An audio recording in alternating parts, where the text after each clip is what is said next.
This is my post for Midsummer Night Dream. The play was meaningful for me. I think it was just very kind of different and not what I expected.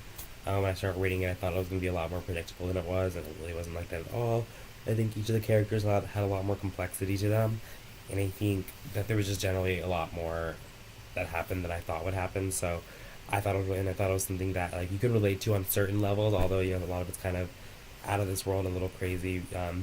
There's still aspects to it and like themes and whatnot that you can kind of take away from that are stuff you can apply for or apply to any like different aspects of your own life. Three prominent themes that I noticed. One would just be love, obviously, because of the four characters, um, or the four characters that get married at the end. I think it was so interesting, kind of how that all came about with them. Um, so I think that was a major theme, obviously, because with Helena and her Hermia and kind of their fight that they even have over love, I think was kind of interesting. I think another theme is kind of the the struggles of being in love and kind of having the stars against you and kind of having that the issues that come about when you're in love and kind of like what you may have to go against to make it work because that was definitely a theme as well. And I think another theme would kind of just be the aspect that like outside forces or magic and whatnot are kind of conspiring for or against you, kind of with having the fairies in there. So I think that was kind of a theme that sometimes things will happen the way they're meant to, or um, you have to sometimes you have to trust that the universe will kind of have everything in order for you.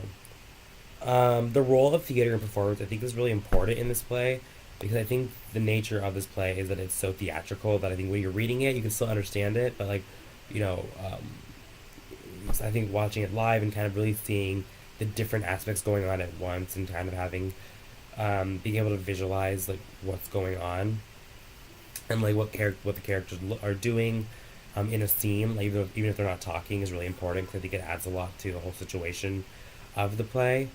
Um, Gender and I think it is very interesting. I think there is a difference between the mortal and the fairy worlds. I think the fairies, um, they're a bit more, I guess, outgoing, kind of a bit more crazy, but they're also kind of, I think, some maybe could say they're a bit more feminine than the mortal ones, mortal people. So I think that's something that's like worth considering, for sure. Questions from my end. I guess for me, um, I kind of wondered.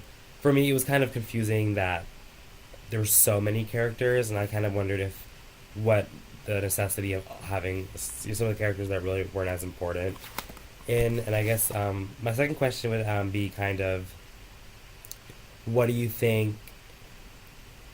I think there were so many different themes in the play, and I think kind of in terms of the love difficulties, kind of ask the question would be more of what do everyone else think about um, kind of that aspect of it, and how do you think it was portrayed fairly, or do you think that was kind of supposed to be more of an under the table, like a not really big theme?